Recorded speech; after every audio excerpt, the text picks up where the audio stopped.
Le système comptable des entités à but non lucratif est encadré par un acte uniforme qui définit les principes, obligations et sanctions applicables aux EBNL dans l'espace OHADA. Cet acte vise à harmoniser les pratiques comptables et à assurer la transparence financière. Il est essentiel pour les EBNL de comprendre ces règles afin de se conformer aux exigences légales et d'éviter les sanctions. Cet acte uniforme est structuré en plusieurs parties et regroupe 28 articles majeurs. Les premières sections couvrent les principes généraux et les définitions essentielles. Ensuite, nous avons des articles détaillant les obligations comptables spécifiques. Les dernières parties se concentrent sur les sanctions et les mesures correctives. Chaque section est conçue pour offrir une clarté maximale et une application pratique. Ces articles définissent article 1. L'instauration d'un système comptable unique pour toutes les EBNL des États membres de l'OHADA. Ce système vise à harmoniser les pratiques comptables, facilitant ainsi la transparence et la comparabilité des états financiers entre les différentes entités. Article 2. La définition d'une entité à but non lucratif, précisant qu'elle poursuit un but désintéressé et que ses ressources servent uniquement à la réalisation de son objet social. Cela signifie que les bénéfices générés ne peuvent pas être distribués aux membres ou dirigeants, mais doivent être réinvestis dans les activités de l'organisation. Article 3. L'application du 6 EBNL à toutes les EBNL non soumises à un régime spécifique. Il précise également que certaines dispositions de l'AUD-CIF ne s'appliquent pas aux EBNL, offrant ainsi une flexibilité adaptée aux particularités de ces entités. Cette flexibilité permet aux EBNL de se conformer aux exigences comptables sans compromettre leur mission sociale. Ces articles détaillent la présentation des comptes annuels, essentiels pour la transparence financière et la prise de décision. Article 4. Introduction des deux systèmes comptables, le système normal et le système minimal de trésorerie. Le système normal est destiné aux associations et ordres professionnels, offrant une vue détaillée des finances. Le système minimal de trésorerie est conçu pour les projets de développement, simplifiant la gestion des petites ressources. Article 5. Modèle d'état financier, spécifique aux EBNL, adapté aux besoins des organisations à but non lucratif. Article 6. Critères d'éligibilité au système minimal de trésorerie, applicable si les ressources annuelles sont inférieures ou égales à 30 millions de FCFA. Ces critères permettent de s'assurer que seules les petites entités bénéficient de ce système simplifié, garantissant une gestion financière efficace et adaptée. Articles 7 à 16. Définition et contenu des états financiers. Le bilan présente la situation financière d'une organisation à un moment donné, détaillant les actifs, passifs et capitaux propres. Le compte de résultat montre la performance financière sur une période, incluant les revenus, dépenses et bénéfices ou pertes. Le tableau des flux de trésorerie illustre les entrées et sorties de liquidités, cruciales pour les associations et ordres professionnels.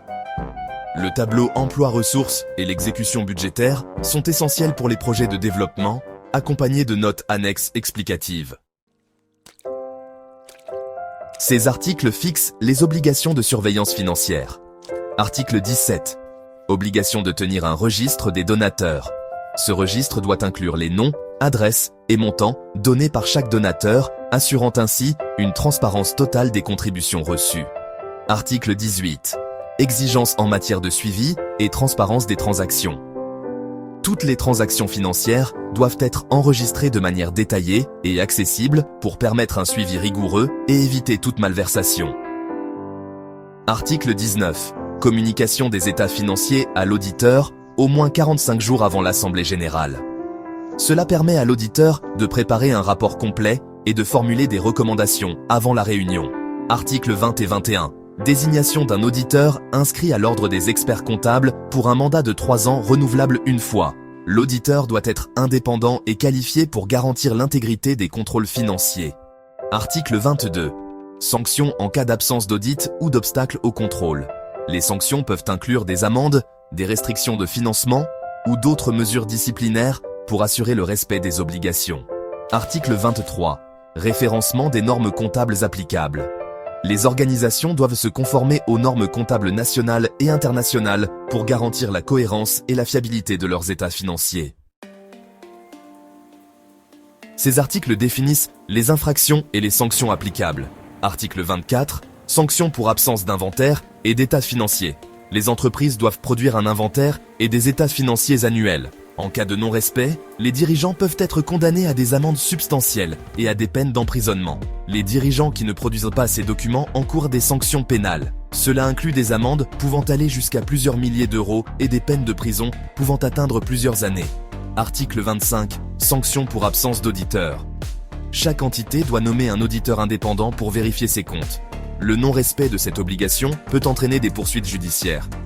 Toute entité n'ayant pas nommé un auditeur est passible de poursuites. Les sanctions incluent des amendes significatives et des restrictions sur les activités commerciales. Article 26. Sanctions pour obstruction au contrôle. Les entreprises doivent coopérer pleinement avec les auditeurs. Refuser de fournir des documents ou entraver le travail des auditeurs est une infraction grave. Toute personne refusant de fournir des documents à l'auditeur est passible de poursuites.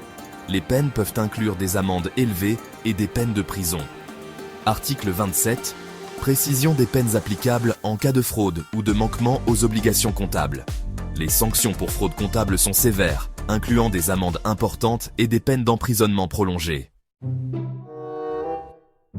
Article 28. Fixe la date d'entrée en vigueur du SICE-BNL au 1er janvier 2024.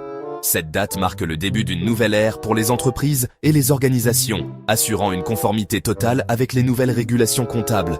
Les préparatifs incluent la mise à jour des systèmes comptables, la formation du personnel et l'adaptation des processus internes pour répondre aux exigences du SICE-BNL.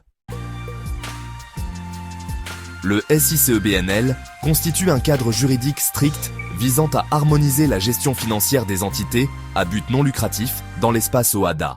Il impose des règles précises en matière de tenue de compte, d'audit et de transparence, avec des sanctions sévères en cas de non-respect. Ces dispositions finales soulignent l'importance de la conformité et de la rigueur dans la gestion des finances. En conclusion, le respect de ces règles garantit non seulement la transparence, mais aussi la confiance des parties prenantes. Cela permet aux entités à but non lucratif de prospérer dans un environnement réglementé et sécurisé.